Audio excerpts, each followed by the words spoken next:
मैं तो घूम रहा हूं तो ना लालटेन दिखाई दे रहा है ना हाथी दिखाई दे रहा है। और हर लोग यही कहता है कि हम लोग मोदी के साथ हैं। सभा का चुनाव होता है तो जो निर्दलीय होता है वो विरोधी पार्टी का मदद के लिए खड़ा होता है, और यहाँ भी जो निर्दलीय खड़ा होगा वो राजद को फायदा पहुंचाने के लिए खड़ा होगा। वो क्या विजय रथ रोकेंगे? तेजस्वी यादव तो क्रिकेट खेलते थे, मेरे ही अंडर खेलते थे। मैं बिहार का क्रिकेट का सेक्रेटरी था और लालू जी को हरा के सेक्रेटरी बना था। और तेजस्वी जी जब क्रिकेट खेलने गए तो वहां तो खेल ही नहीं पाए। अब राजनीतिक के पिच पर क्या खेलेंगे? उनको पग पग पर राजनीति के धुरंधर खिलाड़ियों से मुलाकात होगी, और एक तरफ वो आगे देखेंगे तो राजनीति दिखाई देगी, पीछे देखेंगे तो जेल दिखाई देगा। अब बिहार के सभी यादव समुदाय के लोग वोट उनको इसलिए नहीं देते कि वो अपने बेटा बेटी को आगे बढ़ाएं। वो चाहते हैं कि यादव भी बढ़े, लेकिन लालू जी के एजेंडा में कोई दूसरा नहीं है। उनका बेटा है, बेटी है, पत्नी है, आगे आप देखेंगे बहू के लिए भी करेंगे।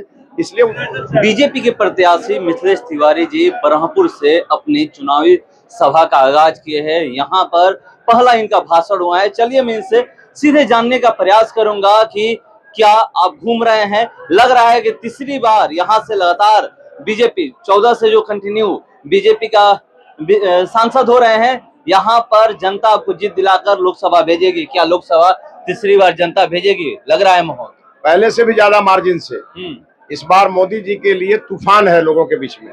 लोग चाहते हैं कि 1 जून तो बहुत दूर है, लोग चाहते हैं कल ही वोट हो जाए और मोदी जी को फिर से जिता के यहाँ भेज दिया जाए। इसलिए हर रिकॉर्ड टूटेगा इस बार।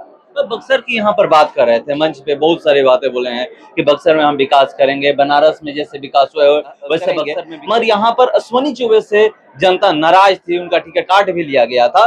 कैसे जनता को विश्वास दिलाइएगा कि हम जीत जाएंगे तो 5 सालों में वो विकास करके दिखाएंगे? जनता को मोदी जी पर विश्वास है।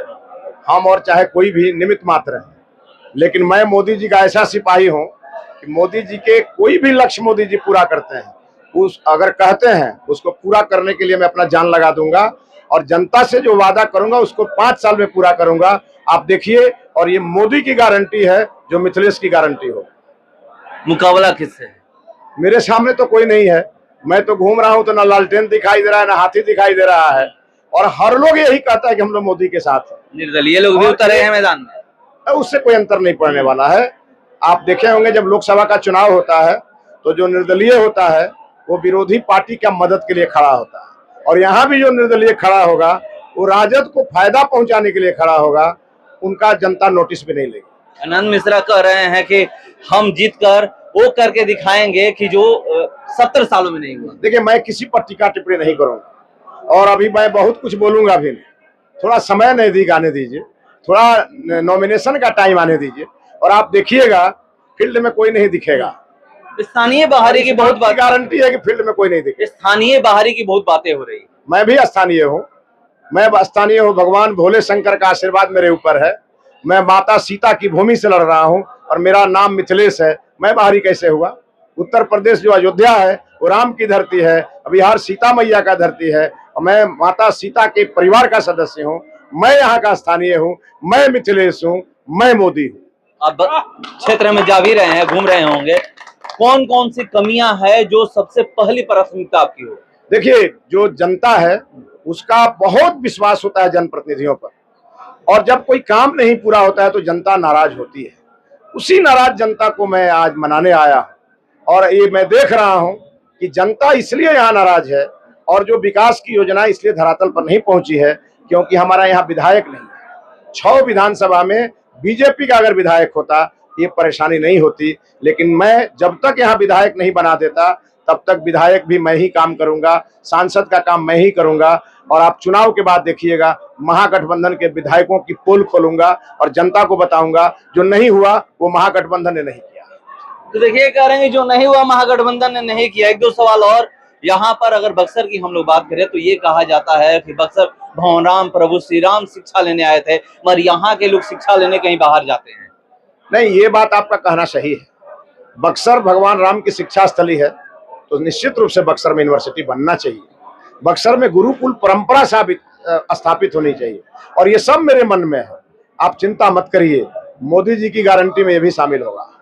तो देखिए, मोदी जी की गारंटी में बहुत कुछ शामिल होने वाला है। और यहाँ पर आखिरी सवाल, तेजस्वी यादव बोले थे जब नीतीश कुमार साथ में थे, नीतीश चाचा हमारे साथ थे, हम लोग बीजेपी को रोकने चले थे। इस बार नीतीश चाचा चले गए, अब हम लोग बिहार में बीजेपी को रोकेंगे। 40 में 40 जो आप लोग नारा दे रहे हैं कि 40 लोकसभा सीट हम जीतेंगे, वो जीतने नहीं देंगे, विजय रथ हम ही रोकेंगे।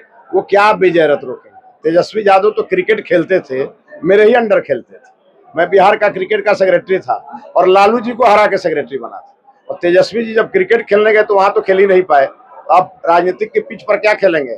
उनको पग पग पर राजनीति के धुरंधर खिलाड़ियों से मुलाकात होगी और एक तरफ वो आगे देखेंगे तो राजनीति दिखाई देगी, पीछे देखेंगे तो जेल दिखाई देगा। आप चिंता मत करिए, लोग टिकेंगे भी नहीं। सारण से रोहिणी आचार्य उतर गई है, उनके परिवार से उनके बेटे बेटी ही तो उतरेंगे। बिहार के सभी यादव समुदाय के लोग वोट उनको इसलिए नहीं देते कि वो अपने बेटा बेटी को आगे बढ़ाएं। वो चाहते हैं कि यादव भी बढ़े, लेकिन लालू जी के एजेंडा में कोई दूसरा नहीं है। उनका बेटा है, बेटी है, पत्नी है, आगे आप देखेंगे बहू के लिए भी करेंगे। इसलिए उनका एजेंडा साफ है और दूसरे के लिए करते हैं। तो जब नौकरी देते हैं तो जमीन लेते हैं, और जब जमीन लेते हैं तो मोदी जी की सरकार कार्रवाई करती है तो जेल जाना पड़ता है। तेजस्वी यादव गाना के माध्यम से बता रहे हैं कि तुम तो वादा करके भूल जाते हो, मोदी जी भूल जाते हैं वादा करके। मोदी जी वादा भूलने वाले नहीं है, और मोदी जी ही ऐसे नेता है, बिना जो कहते हैं वो तो जरूर करते हैं, और जो नहीं कहते हैं वो भी जरूर करते हैं। तो देखिए, जो कहते हैं वो करते हैं। 4 जून का हम लोग इंतजार करते हैं कि बक्सर की जनता किसको दिल्ली भेजती है। फिलहाल इसको इतना ही, बने रहिए हमारे साथ। नमस्कार।